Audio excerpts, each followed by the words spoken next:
Hey, what's up? This is Kevin from Kevin's Barbecue Joints. In this episode, I'm lucky enough to talk to Izzy from Izzy's Brooklyn Smokehouse and, of course, Brooklyn, New York. It's a great story. It's super interesting.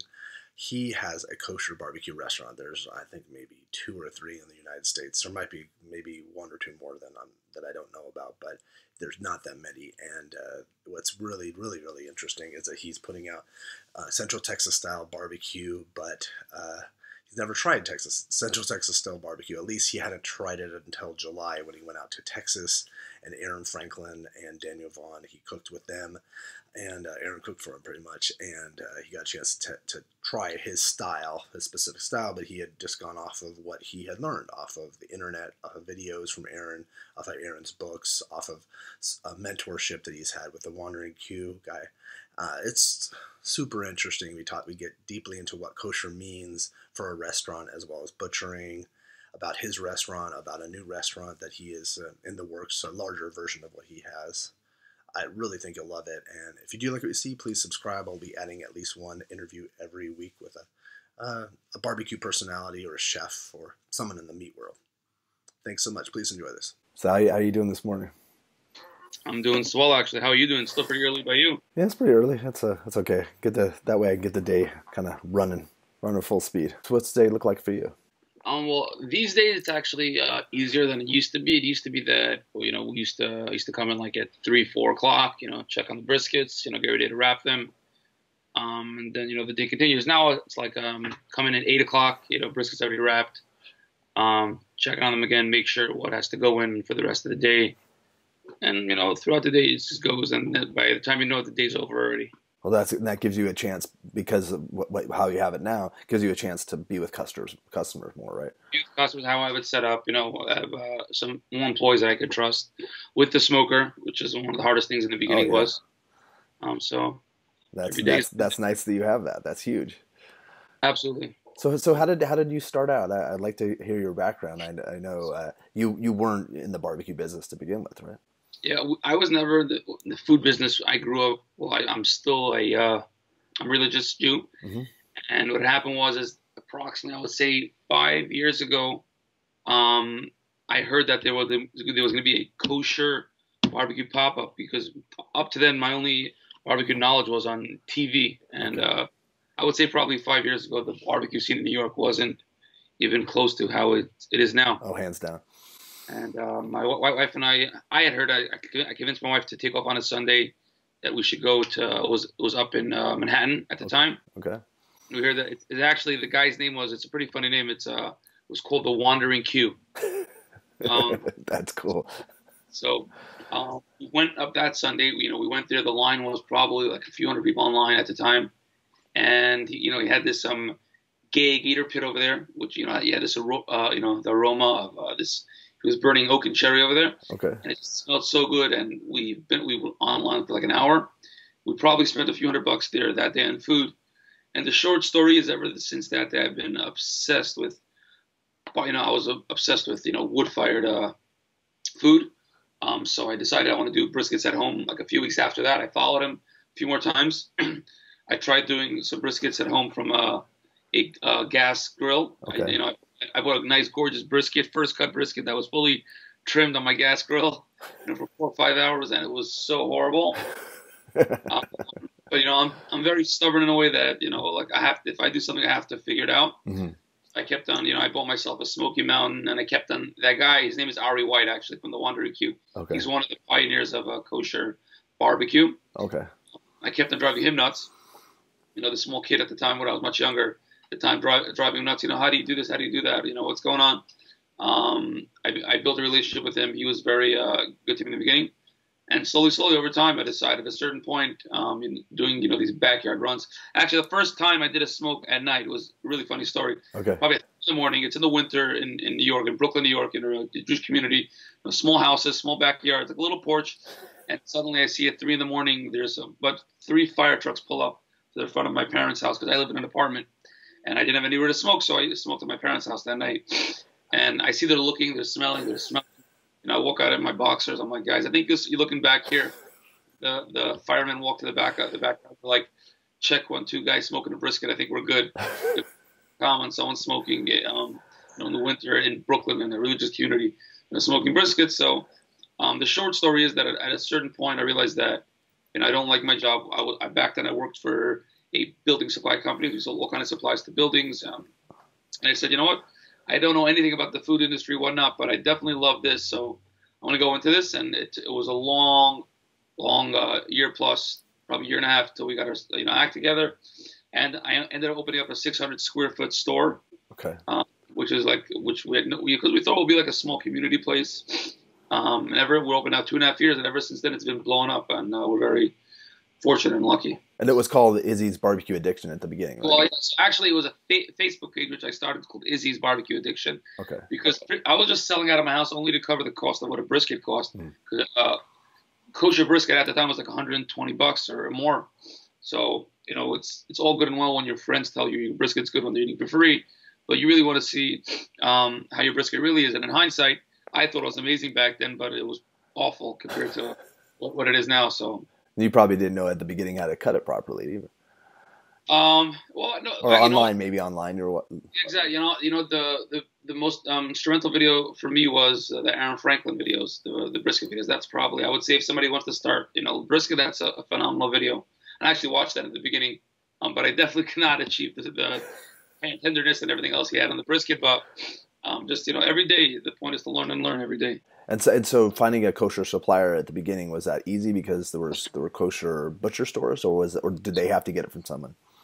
No, so actually I was able to get it from the butcher stores, but it was very uncommon that somebody wants a whole pack of brisket. Exactly. Want the second cut brisket trimmed up, or the first cut, whatever it is they do for corned beef. But a whole pack of briskets was not uncommon. I remember I tried trimming my briskets. All I had was a bread knife in my house at the time, so it took me like 3 hours to trim the brisket. It was fun. It was hard, but I definitely enjoed it every time. Did you make any trips down to Texas prior to doing this? To actually opening your restaurant? No. Actually, I had really good relations. People here in Brooklyn were actually nice. Whether it was Matt Fisher from Fletcher's or Billy Journey from Hometown. We went to see all the smokehouses in New York, because back then we didn't really know anything. Just we're learning what the scene is. And for us doing a trip down to Austin, or at the time was like, we can't eat, we keep kosher. You can't eat it, right? Yeah, that's true. Eating the food was tough. So like, we built relationships with the people here. The beautiful thing about barbecue, what it is that it's a work of passion, that when you see somebody else who does it, it's not competition. It's almost like, you don't shut up about it. Yeah, for sure. That's why I do that. I can't help it. Here were really, all the people were really cool about it. And then at a certain point we opened this past summer, we went to Dallas, we went to Pecan Lodge, and a couple went to Hyam, just to see what's going on. For sure. And when we really were fortunate was when we competed in Brisket King this past year, and we came first place, and Daniel Vaughn and Aaron Franklin were one of the judges. And Daniel and Aaron, heard my story, how I'm trying to emulate Central Texas barbecue, but I don't even know what how it's supposed to taste, even though I assume I know how it tastes. Yeah. So Aaron and Daniel were really cool, because Aaron is releasing his new line of smokers, and he wanted to know what it takes, for me to eat his brisket. So we arranged a trip back in August. It was August or September, I can't remember. I have to check. It wasn't that long ago. Mm-hmm. And that trip was, Aaron was really cool. His whole restaurant burnt down. He could have canceled the trip on us. But he's like, no. And the whole experience was amazing. And that was my first introduction really to Central Texas. And I thought I was going to be, like, how much better could the brisket be? But it was really amazing. The fact that he was cooking on an offset and, cooking with that post oak and the whole vibe around it, Aaron and his crew and Daniel.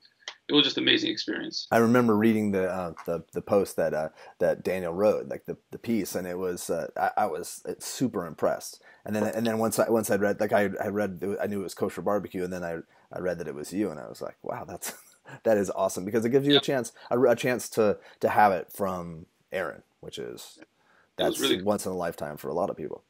Yeah, it was amazing. It was amazing. So can you explain to people what makes kosher? I guess that's a weird segue, but it's having brisket my whole life, and then actually having Central Texas barbecue brisket changed my life. It was like, oh my gosh, this is what brisket can really taste like. What differentiates for people, the layman that might not know about kosher? What differentiates the whole process? So the process by us is that first of all, we could only use the front quarter. We don't use the hind quarter because the sciatic nerve is a really hard nerve to remove, and you have to be one of the most skilled slaughterers around. So what the rabbis they did is they outlawed, that you're not supposed to use. Our people still do it, but we generally don't use the back quarter of the animal. We only use the front half. And what happened is that besides for that, the animal can't have any like real injuries. That's why we blow through the lungs, and we check that there's no holes in it. And there's certain qualifications that require the animal to be kosher. It has to be healthy. That's general. It can't be sick. That's one of the main things. Okay.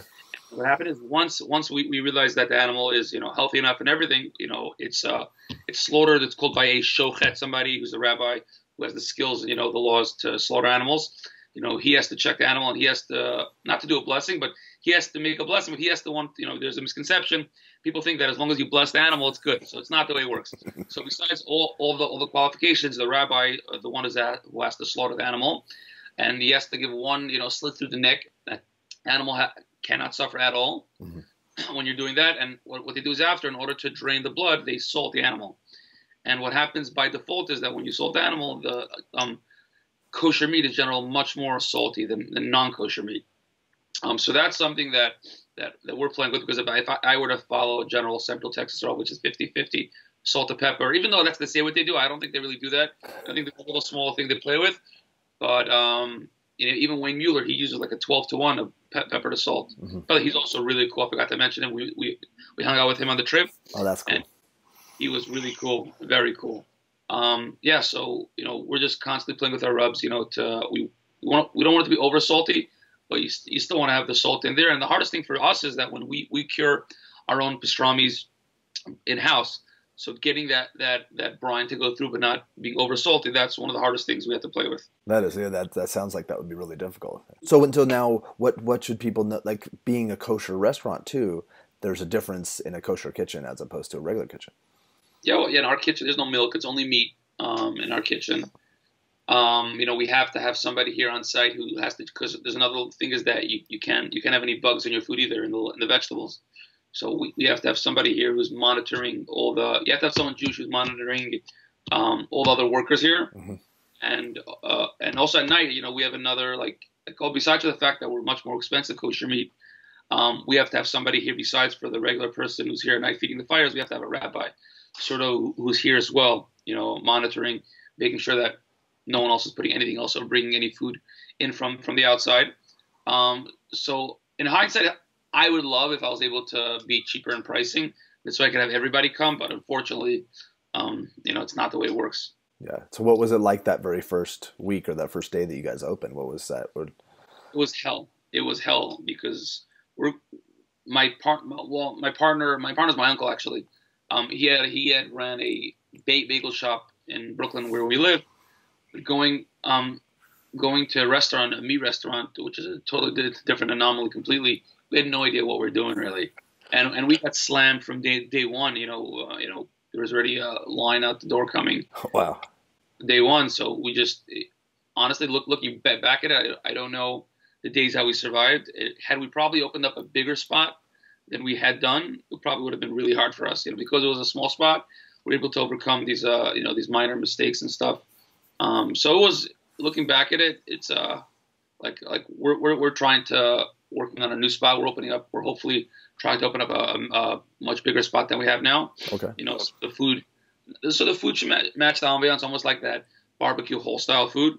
So working on that now, and even though that's a much bigger project, I have less anxiety with this than I had opening up my 600 square foot store, which we're in now. I can imagine. What kind of smokers? Well, that's really cool that you're opening a new spot. Is that going to happen probably early next year? Well, we're in probably a year to year and a half, 2 years. I don't know. Here in New York, everything takes a while, so we have to finalize some stuff. That is true. It's a project. So currently now we're smoking on a J&R Smoke Master. Okay. Which is a 600-pound capacity, but in the new store, God willing, we're going to have 2 big oils. We're going to have over there, also from J&R. Well, that would be killer. That would be great. So, what are you guys serving? Were you serving, and the menu that you have right now, is that the menu you've had from the beginning? Well, yeah, pretty much. There's a few items we added on, but it's pretty much this in our brisket and our dino ribs are our biggest sellers here, and then we build other stuff. The chicken. What I was surprised is that I happen to love turkey, but most people come here, they don't really want turkey. They want beef. Yeah, so, but from a good barbecue joint, turkey is phenomenal. I love turkey. We were making turkey yesterday for Thanksgiving, and it's delicious. One of the cool things that we do here is that because we don't have the option of pork ribs, so like I substitute that we use lamb ribs and back ribs. So it's a little more funky than lamb ribs, but because a lot of people when they come they're expecting lamb chops. And, yeah, for sure. Two different types of cuts. So we're trying to play around with it for a while. We were doing veal ribs. We're constantly trying to keep it Central Texas, but at the same time, I'm not tied to that, lineage. I'm from Brooklyn, so I'm able to do stuff that, if I want to do this, if I want to do prime rib, I'm doing prime rib today. Just constantly playing around. And by the way, prime rib is such a beautiful cut to smoke. It's amazing, yeah. And there's not a lot of barbecue. Like the only place I've ever had it is in Texas, and it's not even every place has that. Yeah, but I think there are a few places now that are starting to come up with it more. To come up with it, or like at least one day a week. I know it's like South Switch has like a Wednesday that they do it, and yeah. But now with what has it been like? I was often curious with someone that's kosher that comes into your restaurant, and is it like an epiphany? Like they've never had barbecue like that. What is that like? What's that moment like? So there's a few things to it. The first thing is the it's tough. It's tricky, but it's amazing is the fact that when we first opened up, like in kosher, it was either fancy or fast food. There was no like barbecues on exist. Didn't exist. And when somebody, let's say, is getting a short rib, comes out to $45, $50, and like I'm serving it on a tray with a plastic fork and knife, and like, hold on, can I have a metal fork and knife? I'm like, listen, do me a favor. If you can't cut it with this knife, then come back to me. Like, you know what? You're right. It was delicious. But what's amazing is that the following that we got. People really love the food, and like we have people who come back 3-4 times a weekend. We have these fans. We're very fortunate and blessed, and just people it's like people go out to eat in restaurants, in fancy restaurants, and they'll come out to here to eat after, because our just it's almost like it's our sort of soul food almost. People come here and they just pick out. They'll order trays and trays of food, and they'll just get stuffed. In kosher, really, that does not really exist, really. So we built a great following. I think there's maybe 2 or 3 kosher barbecue restaurants in the United States. I know in Florida there's Mendel. I think he has. Yeah, him and I are really good friends. He just a few months ago. Yeah, and I've been meaning. Do you know Simon Majumdar from? Yeah, for the food. Yeah. He was when I interviewed him. He was wearing a kosher barbecue T-shirt, and he goes to the kosher barbecue festival. I think it was in Kansas City, possibly. Kansas City. Yeah, I used to go there till this year.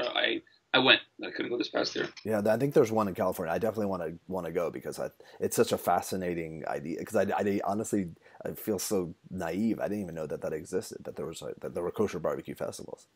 Yeah, it's really cool, and it's what's really cool is that everyone's starting on the playing field is level because we're responsible to give you equipment because everything has to be kosher.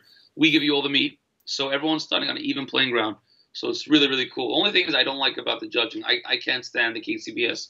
I went to Dallas and I competed in a kosher contest, and we did well on brisket. No, sorry, ribs, turkey, chicken. We came first or second. And brisket, we came out of 10 teams. I think we came 9. And you know what the comments were? What? Brisket was too soft and mushy, too soft and moist. And we found out that all the judges finished the brisket was, and my friends were laughing because we were like a whole core of friends who, like I was mentioning with Mendel and a few other friends who we go compete with, and we all know that my brisket is phenomenal at these competitions. But they know that I'm not going to win because that's not what the judges are looking for. They're looking for this saucy, injected phosphate that's bursting with flavor, not necessarily a beefy flavor. And that's not the way I cook, So it's just fun. We have a good time. Yeah, well, it's like the competition world. They have different expectations. It's a little strange, but it makes sense within that competition world, I guess. Yeah, I guess you're trying to get the maximum bite flavor out of one bite. So. But yeah, I don't like it. I think that it's going to start to switch over the next few years. That they're going to gear more towards around the beef than more about the sauces or everything. But we'll see what happens. Yeah, that'd be it. That'd be really interesting. And I'll put a link. I'm going to put a link to the different festivals and I'd like to write a piece about that because it's a fascinating world that I think a lot of people in the barbecue industry have no idea exists. Hey, listen, you should interview Mendel. Oh no, Fair. we've been emailing back and forth. Simon connected us, but we haven't. He's been out He's of really, town or been. He seems like a really cool guy just from the emails. yeah, he just moved from Kansas City to Florida, opened up, so he's still all over the place, but he's really cool. Well, nice. Yeah, thank you. I'll definitely I'll reach out again after this.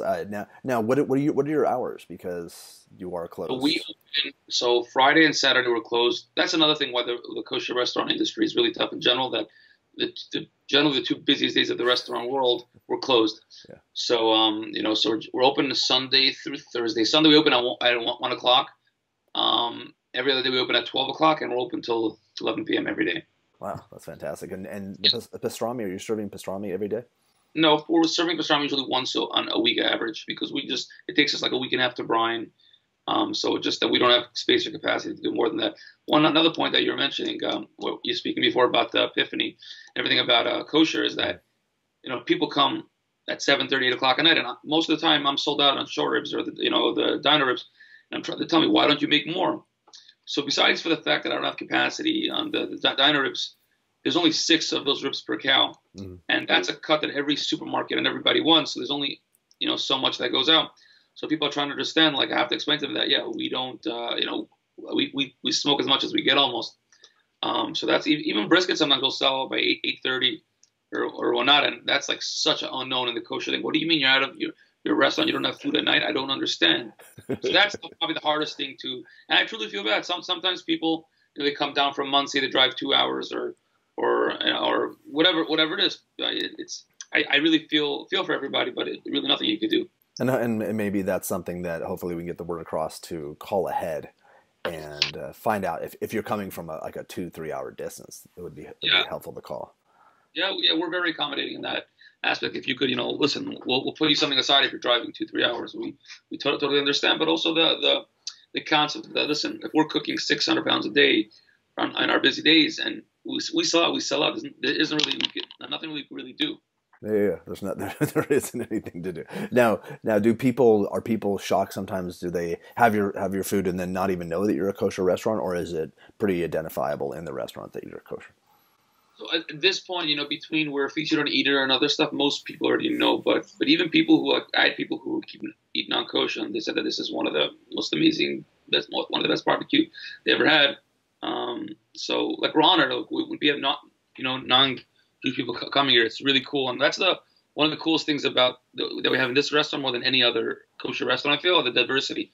Like you could have like all types of ethnics sitting, and you have people come up non-Jewish people from Staten Island, which is like a half an hour drive, and then people coming from Albany. Someone drove from Albany, non-Jewish. It's amazing. And that's pretty funny because I think that barbecue would be one of the few things in the world that people from all denominations would come for, as opposed to I think a lot of people probably wouldn't necessarily go to a kosher restaurant or seek it out. Yeah. That's interesting. I never really thought about it that way. Well, what's funny is I watched the video, the Nick Solaris video that he did. That's easily made me the hungriest I've ever gotten from any video. It is gorgeous. Your food looks just ridiculous. Really does. And it's filmed well, but you can't get around the greatness. And it's just but I'm going to put a link to it in this video because it's phenomenal. You guys are just putting out amazing stuff. Thank you. Yeah. Well, is there anything else that people need to know about what you guys do? I don't want to miss anything. I definitely need to come up, and people need, and I'll put your address. You're in Brooklyn. Is there a specific neighborhood of Brooklyn? We're in Crown Heights. Crown Heights. Okay. Food wise, side wise, what sides do you guys have? So we do a really good. We have a pit smoked beans, which is a big seller here, and then we have a candied sweet potato, which is a sweet potato with candied pecans on top. Oh. Nutritional. We got our mash. And we're simple. If it was up to me, I would make the menu half the size. But the Jewish people they come in. Your menu's so small. I was like, listen, if it was up to me, I would make it even smaller. I would serve brisket, turkey, ribs, and that's it, really. Well, so that's great. Well, then I hope you have a great rest of the week. I thank you. We've been trying to connect, and I do appreciate you taking the time. I know you are busy, and have a happy Thanksgiving and a happy Hanukkah too. Thank you very much. You too. Excellent. Well, have a great day. I'll talk to you soon. I'll be up there.